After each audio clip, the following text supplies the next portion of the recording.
Dalam pembukaan firman kita juga melihat segala jerat dosa itu, segala siasat setan untuk menjatuhkan manusia, oleh firman dapat jelas kelihatan. Sebab itu hidup kita kalau di dalam firman sudah terpelihara, sangat terpelihara. Segala ulah setan itu juga dinyatakan, sehingga kita sangat jelas untuk dapat melawannya. Saudara-saudara, jadi nyatakan apa yang salah. Kemudian saudara lihat, kalau Tuhan menyatakan salah ini supaya kita akui itu kasihnya Tuhan. Tetapi banyak kali anak-anak Tuhan, kalau firman Tuhan menyatakan kesalahan, kita marah-marah. Marah bukan kepada diri kita untuk kita ngaku kepada Tuhan, tapi seringkali sedikitnya marah kepada si pembawa berita, si pengkhotbah dimarahi. Oh, ini dia pasti sudah dengar cerita saya lewat istriku, lewat suamiku, lewat anakku, lewat si A, si B. Dituduh begitu.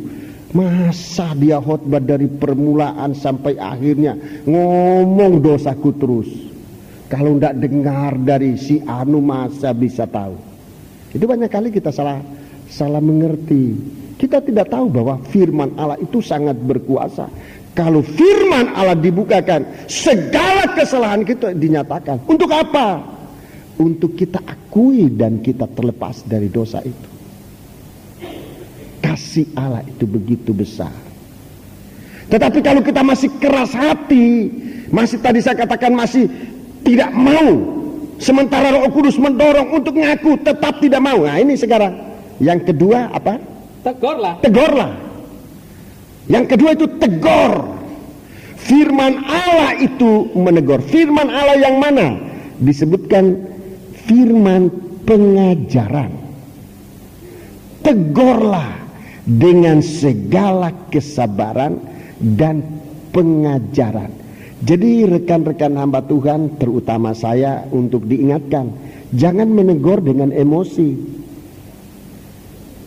Jangan dengan emosi, apalagi dengan amarah, hawa nafsu amarah.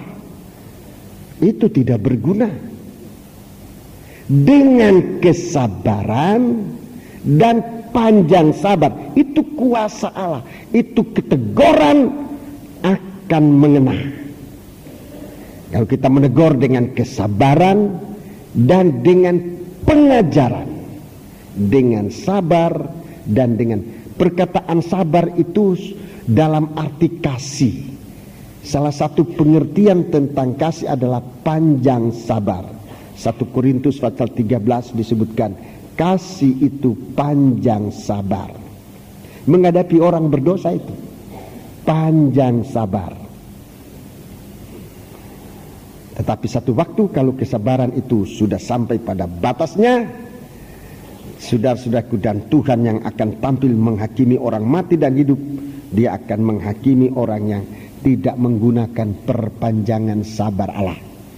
Dalam 2 Petrus pasal 9, pasal 3 ayat 9 dan selanjutnya disebutkan Tuhan panjang sabar. Dan dia katakan, gunakanlah perpanjangan sabar Allah itu sebagai kesempatan untuk beroleh selamat. Itu yang disebut oleh Rasul Petrus dalam 2 Petrus pasal yang ketiga. Mulai ayat 9 saudara baca terus, sudah lihat itu panjang sabarnya Allah. Terus yang selanjutnya tadi tegurlah, terus dan nasihatilah. Iya, nasihatilah juga. Nasihat ini jangan dari akal pikiran ini, dari kekuatan manusia. Sebab akal pikiran kita banyak kali dipengaruhi oleh perasaan, oleh amarah dan sebagainya. Kita nasihati, oh ini saya marah tapi marah yang baik. Bagus, marah yang baik. Tetapi banyak kali sudah dicampuri dengan hawa nafsu. Jadi nasihatilah dengan segala kesabaran dan pengajaran. Iya, jadi menegur dan menasihati itu harus dengan panjang sabar. Segala kesabaran itu artinya panjang sabar dan dengan pengajaran. Itu nasihat yang benar. Itu nasihat yang benar. Jadi ini penyucian tingkat yang kedua. Penyucian tingkat yang kedua dalam tabernakel itu penyucian tingkat ruangan suci. Ini nanti akan memberikan pengharapan. Sebab nanti di bumi ini, di dunia ini, orang tidak mempunyai pengharapan lagi. Akan banyak anak-anak Tuhan lari. Sobat, sudah lihat gejala keadaan dari gereja Tuhan di akhir zaman. Begitu banyak anak-anak Tuhan yang tidak punya pengharapan, dia lari.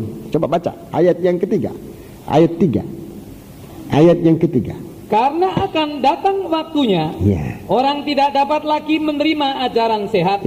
Terus. Tetapi mereka akan mengumpulkan guru-guru menurut kehendaknya untuk memuaskan keinginan telinganya. Ayat 5, 4. Mereka akan memalingkan telinganya dari kebenaran dan membukanya bagi dongeng.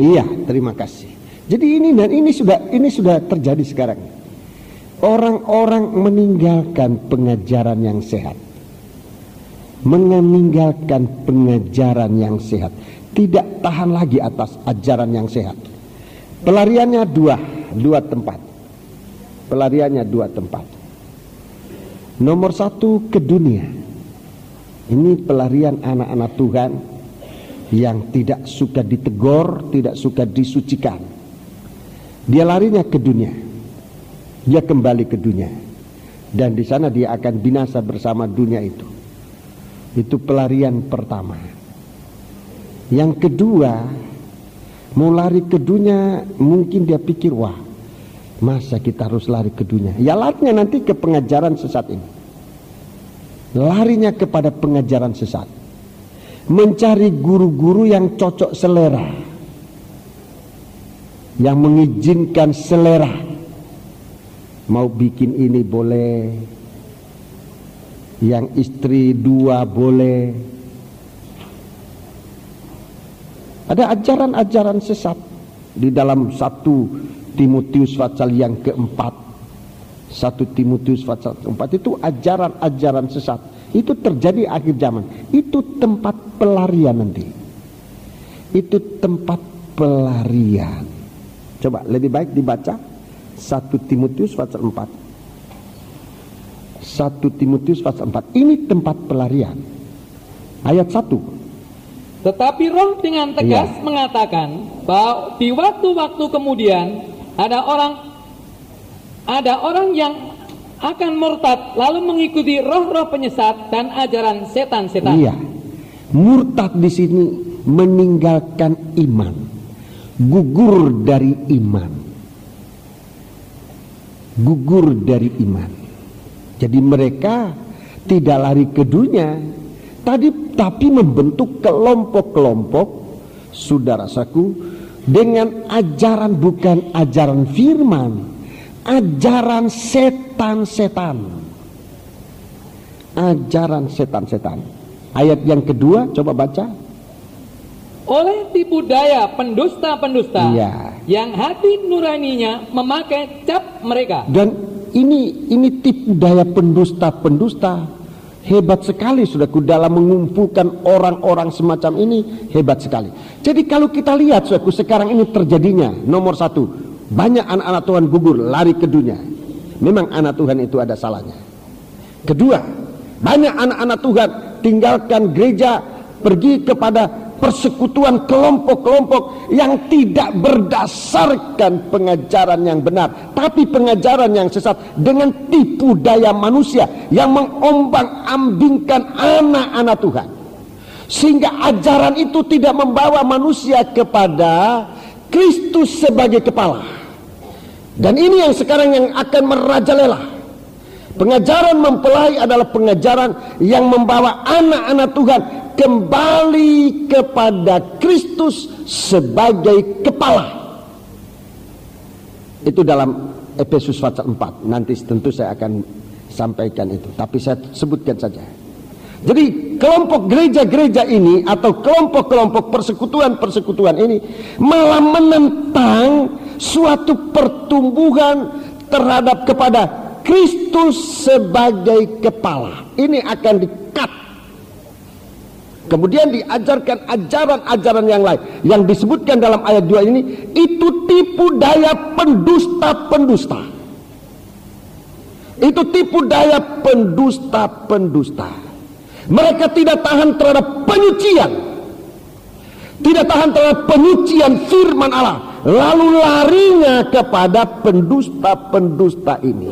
Mereka membentuk ibadah yang tidak berpegang kepada Kristus sebagai kepala.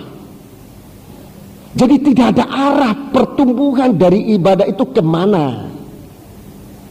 Mereka dibohongi mentah-mentah, mereka ditipu mentah-mentah.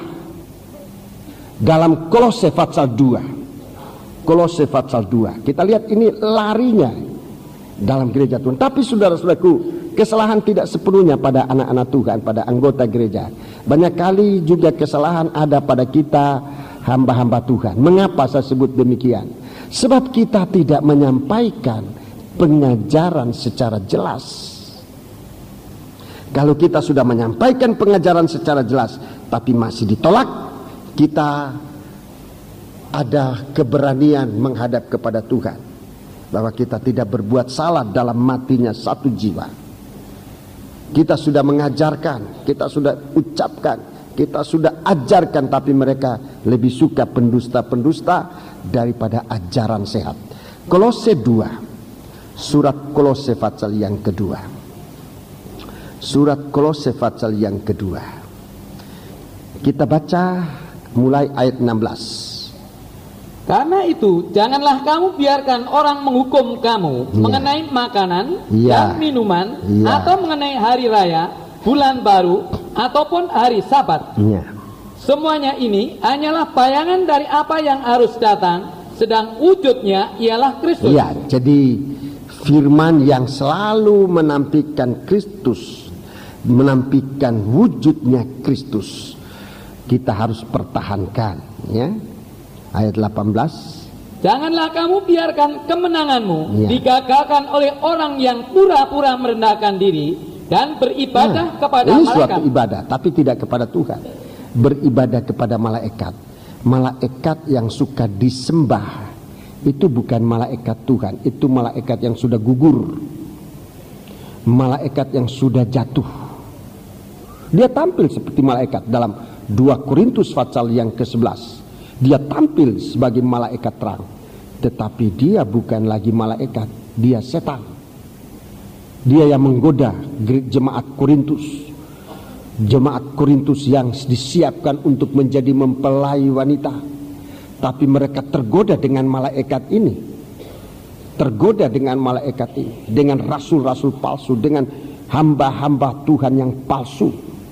Dalam 2 Korintus pasal 11 mulai ayat 2, saudara bisa baca terus beberapa ayat, saudara akan menemukan itu. Ini yang disebut beribadah kepada malaikat, terus serta berkanjang kepada penglihatan-penglihatan. Ada penglihatan-penglihatan, penglihatan-penglihatan, terus dan tanpa alasan membesar-besarkan diri oleh pikirannya yang duniawi. Jadi ibadah semacam itu membesarkan diri dengan pikiran daging, pikiran yang duniawi, pikiran daging. 19, perhatikan. Sedang ia tidak berpegang teguh kepada kepala. Tidak berpegang teguh kepada kepala. Itulah Kristus. Kepala ditulis dengan huruf besar. Tidak berpegang teguh kepada Kristus sebagai kepala. Terus dari mana seluruh tubuh yang ditunjang dan diikat menjadi satu oleh urat-urat dan sendi-sendi menerima pertumbuhan ilahinya. Iya, ini ibadah macam ini. Di situ pelarian nanti. Di situ pelarian anak-anak Tuhan di akhir zaman ini. Sebab itu waktu murid-murid tanya, Tuhan kapan engkau datang? Tuhan tunjuk ini. Pada hari itu akan datang penyesat-penyesat ini. Tuhan tunjukkan ini. Ibadah semacam ini. Ibadah-ibadah di mana penyesat-penyesat itu akan tampil. Jadi saudara-saudara, kita perlu sungguh-sungguh di dalam hal ini. Di dalam kita hidup bersama Tuhan. Efesus pasal 4, lihat, gereja yang benar, gereja yang sungguh-sungguh, kita baca Efesus 4 ayat 15, atau kita baca ayat yang ke-13, ayat 13.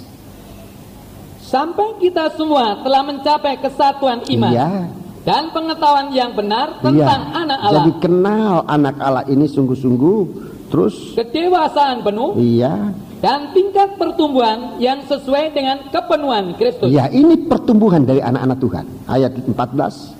Sehingga kita bukan lagi anak-anak. Ya, didewasakan, tidak anak-anak lagi. Kita bukan lagi anak-anak. Melihat kalau anak-anak yang diombang-ambingkan oleh rupa-rupa angin pengajaran. Diombang-ambingkan oleh rupa-rupa angin pengajaran, gampang saja terseret. Oleh rupa-rupa angin pengajaran, dengarkan apa itu? Oleh permainan palsu manusia. Permainan palsu manusia dalam kelicikan mereka, ya, yang menyesatkan. Dalam kelicikan mereka. Itu gelombang. Itu gelombang yang sedang menimpa perahu kehidupan anak-anak Tuhan sekarang. Tapi lihat bagaimana anak-anak Tuhan yang sesungguhnya, bagaimana itu? Ayat 15. Ayat 15. Tetapi dengan teguh berpegang kepada kebenaran di dalam kasih. Iya, berpegang teguh kepada kebenaran dalam kasih. Kebenaran ini yang ditunjukkan oleh Tuhan di Taman Eden segera setelah manusia jatuh dalam dosa. Tuhan datang dengan kebenaran dan kasih. Itu menolong manusia.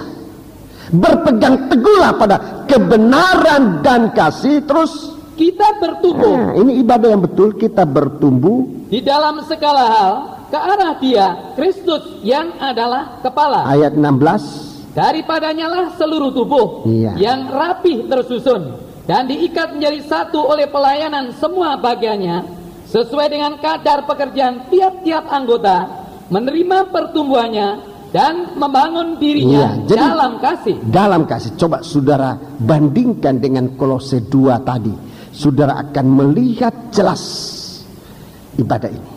Dan disitulah larinya orang-orang yang gugur dari iman.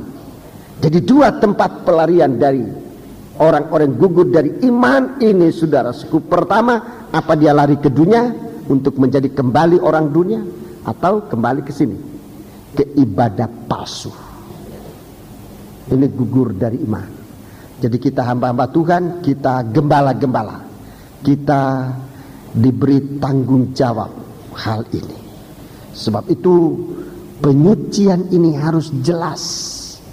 Mulai dari penyucian tingkat pertama, kebenaran oleh karena korban, oleh karena kuasa darah korban pendamaian. Anak-anak Tuhan berhenti berbuat dosa. Kemudian anak-anak Tuhan itu dilepaskan dari jerat dosa. Jerat dosa. Pengajaran-pengajaran sesat ini termasuk jerat. Termasuk jerat. Dan sangat menjadi jerat, sehingga orang yang terjerat dengan pengajaran sesat sudah sangat sulit untuk dilepaskan. Sangat sulit. Itu pengalaman saya sebagai gembala. Kalau seorang sempat dijerat oleh pengajaran sesat, sudah sangat sulit dilepaskan. Sebab dia merasa benar. Dia digoda dengan kebenaran diri sendiri. Sulit dilepaskan. Dia akan menjadi sebegitu terikat. Kalau orang berzina masih gampang dia. Sebab dia waktu berzina itu dia sudah tahu dia berdosa. Dia tahu. Tetapi orang yang terjerat dengan pengajaran sesat, tidak pernah dia merasa dia salah. Tidak pernah. Malah dia merasa inilah suatu ibadah yang sesungguhnya. Tidak pernah dia merasa malah dia keliru. Dan membuat orang itu tidak akan pernah terlepas. Dia di situ dijerat, dia di situ diikat untuk saatnya dimatikan. Nanti jerat itu akan kelihatan. Dia Wahyu 20. Mereka itu akan dilemparkan ke dalam lautan api. Saudara-saudaraku, itu kematian. Sebab itu jangan main-main dengan pengajaran sesat. Itu suatu jerat. Saya dulu pernah menegur pengerja saya, dia coba-coba membaca-baca tulisan-tulisan yang tidak benar itu. Kenapa kamu baca? Untuk banding-bandingkan. Waktu dia bilang banding-bandingkan, saya tambah marah. Ini pengajaran Alkitab, firman Alkitab itu adalah kebenaran dan tidak perlu dibandingkan.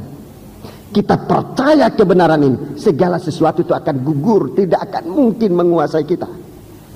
Dalam Efesus 4 tadi, dalam ayat 13, kalau tidak salah ayat 14, 13, 14 tadi, kita menjadi dewasa sehingga kita tidak bisa lagi diombang-ambingkan dengan berbagai-bagai macam angin pengejaran dari orang-orang yang menyesatkan. Tidak mungkin lagi. Tekun dalam pengajaran ini. Nah ini, saudara, ini penyucian. Kesucian itu yang sedang dicari oleh Tuhan dalam gereja Tuhan. Untuk kesucian semacam ini ditingkatkan. Sekarang dalam penyucian yang terakhir. Tolong.